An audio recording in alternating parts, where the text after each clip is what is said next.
Baik, pada video kali ini kami akan mempresentasikan penerapan nilai berakhlak pada petugas penjaga tahanan di lingkungan rutan maupun lapas. Ya, kita langsung masuk di slide berikut latar belakang, di mana membahas posisi strategis penjaga tahanan dan resiko pelanggaran nilai dasar ASN. Yang pertama, petugas penjaga tahanan berada pada garis depan interaksi langsung dengan warga binaan sehingga rentan terhadap godaan maupun tekanan situasional. Yang kedua, kedekatan relasi kuasa antara petugas dan warga binaan membuka celah penyimpangan apabila tidak diimbangi integritas dan pengawasan yang memadai.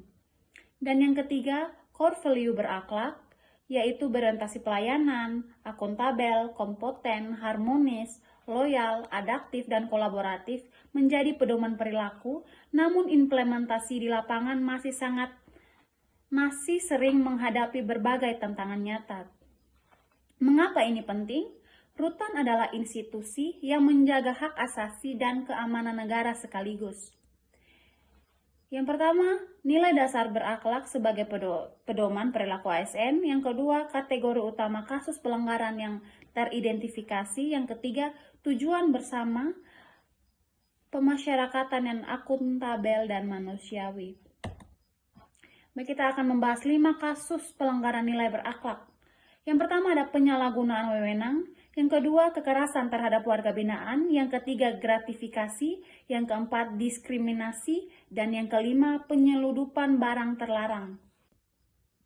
Kita langsung masuk ke contoh kasus yang pertama, yaitu penyalahgunaan wewenang, di mana petugas memberikan perlakuan khusus seperti akses sel, kunjungan, fasilitas di luar prosedur kerja kepada warga binaan tertentu tanpa dasar yang sah. Adapun akar penyebabnya yang pertama, lemahnya pengawasan berjenjang dan minimnya kontrol atasan langsung. Kedua, relasi kuasa yang besar antara petugas dan warga binaan tanpa pembatasan jelas. Ketiga, pemahaman SOP dan kode etik yang belum merata di tingkat pelaksana. Yang keempat, budaya kerja permisif yang menganggap penyimpangan kecil sebagai hal yang wajar. Adapun alternatif solusi yang pertama, penguatan sistem pengawasan internal seperti CCTV, rotasi tugas, supervisi berlapis. Kedua, sosialisasi dan internalisasi SOP serta kode etik secara berkala dan terukur. Ketiga, penegakan reward punishment yang konsisten dan transparan. Keempat, penerapan sistem pelaporan whistleblowing yang aman dan terlindungi. Contoh kasus yang kedua yaitu kekerasan terhadap warga binaan, di mana adanya tindakan fisik atau verbal berlebihan oleh petugas saat menangani warga binaan yang dianggap melanggar tata tertib melampaui batas kewenangan penindakan. Adapun akar penyebabnya yang pertama, minimnya pelatihan manajemen konflik dan pengendalian emosi bagi petugas. Kedua, beban kerja tinggi dan rasio petugas warga binaan yang tidak seimbang. Ketiga, tekanan psikologis akibat lingkungan kerja berisiko tinggi atau stres kerja. Keempat, belum optimalnya mekanisme penanganan keluhan warga binaan. Untuk mengatasi hal tersebut, adapun alternatif solusinya yang pertama, pelatihan rutin deeskalasi konflik, komunikasi asertif dan kontrol diri. Kedua, penyediaan layanan kesehatan mental dan konseling bagi petugas secara berkala. Ketiga, evaluasi rasio ideal petugas terhadap jumlah warga binaan per shift. Keempat, pembentukan kanal pengaduan independen yang ditindaklanjuti secara objektif. Poin yang ketiga, gratifikasi. Dengan contoh kasus, petugas menerima uang, barang atau jasa dari keluarga warga binaan sebagai imbalan atas kemudahan akses kunjungan, barang titipan, atau perlakuan istimewa. Akar penyebabnya, kesejahteraan dan insentif petugas yang dianggap belum proporsional dengan risiko tugas. Yang kedua, ada lemahnya sistem deteksi dan pelaporan gratifikasi di tingkat unit kerja. Yang ketiga, permisivitas sosial gratifikasi dianggap kebiasaan wajar, bukan pelanggaran. Yang keempat, minimnya pemahaman batas antara penghargaan wajar dan gratifikasi ilegal. Alternatif solusinya, yang pertama, edukasi dan sertifikasi pengendalian gratifikasi bagi seluruh petugas secara berkala.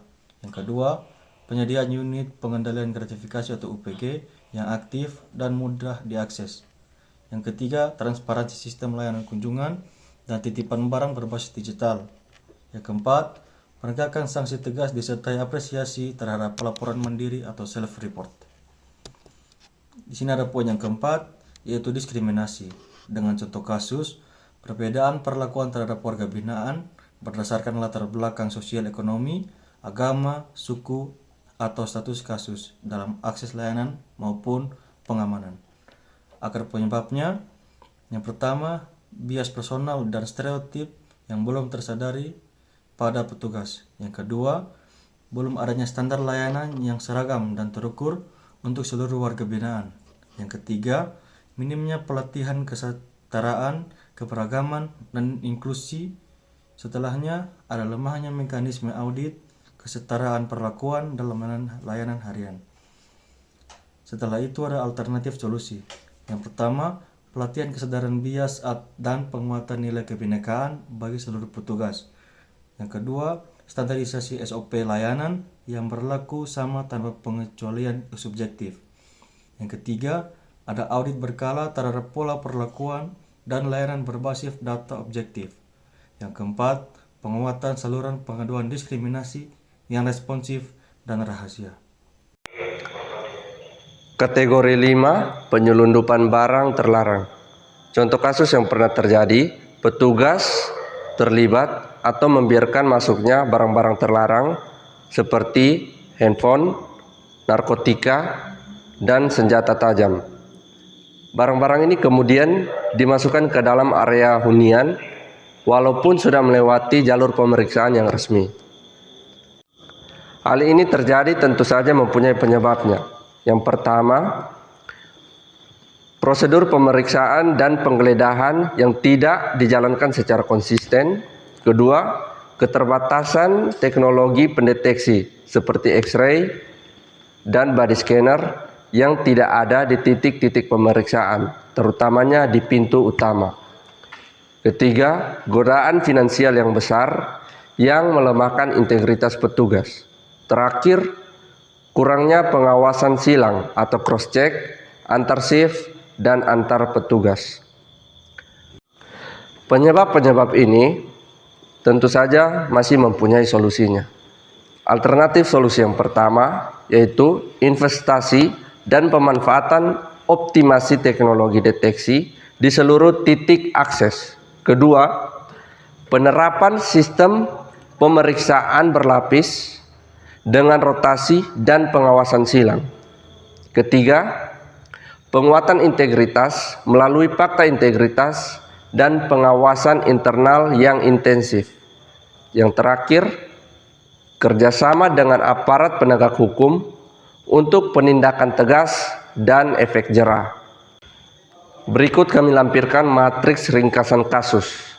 Pemetaan kategori akar penyebab dominan dan nilai berakhlak yang paling berdampak. Pertama, kategori khususnya penyalahgunaan wewenang. Penyebab dominan yang terjadi, lemahnya pengawasan berjenjang. Nilai yang terdampak di sini yaitu nilai akuntabel dan loyal. Kedua, kekerasan terhadap warga binaan. Penyebab dominannya minim pelatihan kendali emosi. Nilai berakhlak yang terdampak di sini yaitu pelayanan dan nilai harmonis. Ketiga, gratifikasi. Penyebab dominannya kesejahteraan dan deteksi yang lemah. Nilai yang terdampak di sini yaitu nilai akuntabel dan loyal. Selanjutnya ada diskriminasi. Penyebab dominan yang terjadi, bias personal dan tak tersadari. Nilai berakhlak yang terdampak yaitu nilai harmonis dan pelayanan. Yang terakhir, penyelundupan barang terlarang. Penyebab dominannya, prosedur pemeriksaan tidak konsisten. Nilai berakhlak yang terdampak yaitu nilai akuntabel dan adaptif. Berikut adalah rekomendasi strategis. 4 pilar penguatan budaya berakhlak yang berlaku lintas seluruh kategori khusus. Pertama adalah penguatan sistem dan SOP. Yang kedua, pembekalan kompetensi. Yang ketiga, pengawasan dan akuntabilitas. Dan yang terakhir adalah kesejahteraan dan dukungan. Untuk penguatan sistem dan SOP mencakup standarisasi prosedur, teknologi pengawasan berupa CCTV dan X-ray, dan audit berkala pada seluruh titik layanan. Yang kedua, pembekalan kompetensi meliputi pelatihan integritas, manajemen konflik, kesadaran bias, dan pengendalian gratifikasi secara rutin. Yang ketiga, pengawasan dan akuntabilitas. Itu meliputi rotasi tugas, pengawasan berlapis, kanal pelaporan aman, serta penegakan reward punishment konsisten. Dan yang terakhir adalah kesejahteraan dan dukungan. Itu meliputi insentif proporsional, layanan kesehatan mental, dan apresiasi terhadap integritas petugas. Terakhir, integritas adalah penjaga sejati.